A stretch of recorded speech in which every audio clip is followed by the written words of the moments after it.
Movies kick ass, and why shouldn't they? They're fun, entertaining, and endlessly quotable. But anime movies are a mixed bag. In particular, those based off popular shonen series have always been an anomaly.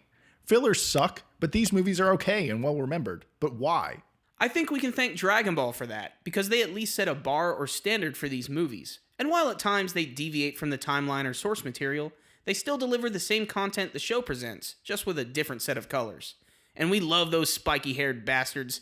We've definitely made it clear we love Dragon Ball, our teacher, mother, and secret lover. And we just went Super Saiyan 5 because they just announced a brand spanking new Dragon Ball movie set for release in March of 2013. We're definitely excited. And in honor of that, we here at SuperKamiGuru9000 are going to review every original Dragon Ball Z movie. That's right, Dead Zone, all the way to Wrath of the Dragon. So take off your weighted boots, kick back in your Capsule Corp chair, because here's the very first Dragon Ball Z movie, Dead Zone.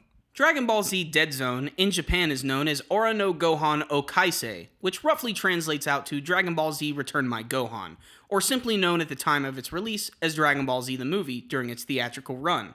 It was released during the original airing of episodes 11 and 12. The original dub, Ocean Group, renamed it for us US audiences under the title of Dead Zone, which is honestly pretty cool because it's a plot point and it sounds metal. Garlic Jr. wants to become Guardian of Earth because of his daddy issues. In order to accomplish this, he needs the Dragon Balls to wish for eternal life. He is assisted by his henchmen Ginger, Sancho, and Nikki, who happens to be voiced by famous actor Shigeru Chiba, who voiced such other famous characters like Buggy from One Piece and Kuwabara from Yu Yu Hakusho.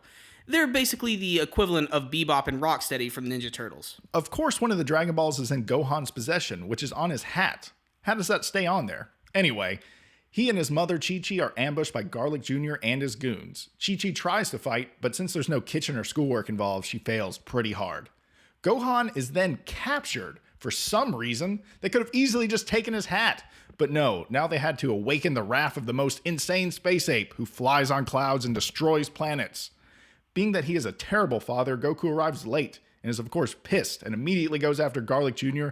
and the Spice Girls. Wait. Piccolo is also attacked by Garlic Jr. and his gang. I hate seeing such a badass villain reduced to a punk by an Emperor Pilaf ripoff. Anywho, Kami also feels worried and makes his way to Garlic Jr.'s castle, lair. Where the hell is this place on Japan, dinosaur, future Earth? Whatever, Garlic Jr. gets all of the Dragon Balls, and believe it or not, he makes his wish for eternal life, the only villain in the entire series to do so. Gohan runs off and eats some demon apples, which I'm assuming are alcoholic, but after seeing the fear and loathing that Gohan goes through, I'm saying Gohan was high as shit on some LSD apples, and just plain cheesing his ass off. And it's obvious, because there are dinosaurs and crappy Japanese kids music playing, with some downright weird even for Japan stuff going on in here. What is strange is the scene is pointless and does nothing for the movie, except show some underage kid tripping major balls. Ugh. Anyway, it's all good, because before you know it, bam, it's nothing but fighting from here. Goku puts two and two together and hauls ass right to Garlic Jr.'s pad, where he goes toe-to-toe with some of the movie's goons. In all fairness, the action and choreography is really well done and definitely gets the blood pumping. Goku also uses his power pole, which is great because you won't see him use it again anytime soon. Goku is then later joined by his best buddy Krillin. Fun fact! Krillin's Japanese voice actor Mayumi Tanaka also voices Monkey D. Luffy from the extremely popular anime series One Piece. And Krillin's American voice actor Sonny Strait also dubs Usopp for the American release of One Piece from Funimation. Piccolo decides it's time to get his balls back and reluctantly joins our two heroes. Their combined efforts allow them to destroy Garlic Jr.'s minions with ease, but Krillin still couldn't escape Gohan pissing all over his head. Kami tries his damnedest to stop the immortal wuss and even tries to sacrifice himself to take out Garlic Jr. However, Goku and Piccolo arrive, and everyone just seems to have taken their steroid injections because shit gets real as Earth's mightiest heroes take on the newly transformed hulking Garlic Jr. His new form is honestly scary looking and pretty damn imposing. What follows is a brutal fight that will give you the energy to run 50 marathons. Garlic Jr. tries a last-ditch move where he opens a big-ass portal of doom which leads to a dark and desolate place known as the Dead Zone. Everything that isn't nailed down is being sucked into the vortex. That is until Gohan emerges in a scene very similar to when he freaked out on Radix. Gohan goes all berserker and sends Garlic Jr. hurling into the Dead Zone, trapping him Superman 2 style. Gohan is saved, Our heroes survive, and the timeline is fucked. So was Dead Zone a success? In a lot of ways, yes. Being the first in a long line of Dragon Ball films, this one sets the groundwork. In many ways, it's a retelling of the Raditz arc in Dragon Ball Z.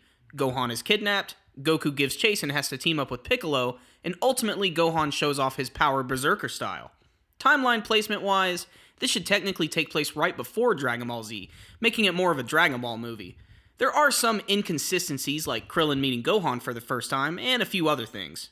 But nitpicking aside, this is a fun action anime movie starring DBZ's most popular characters at the time, which gives action junkies exactly what we want, and we love the fact that there is much more emphasis on the hand-to-hand martial arts as opposed to just blowing things up with beams. However, this is probably the last time the power pole is properly showcased. The movie is also notable for spawning its own sequel in the form of a filler arc in the anime series, where Garlic Jr. escapes the Dead Zone and seeks revenge against his new enemies. This arc was placed right after the Frieza arc and right before the Android arc. This isn't Shakespeare, it's Dragon Ball Z, and it does exactly what it wants to do effectively. So if you're a Dragon Ball Z fan and haven't seen this, I implore you to check it out, and action fans will also get something out of this as well. It's classic Dragon Ball, and it definitely gets the SuperKamiGuru9000 seal of badassery. Thank you everyone so much for watching our review of Dragon Ball Z Dead Zone. If you enjoy these videos, make sure to give me a big thumbs up on this video, and also if you really like it, subscribe to the channel for more content like this. Until next time, you guys, SuperKamiGuru9000, out.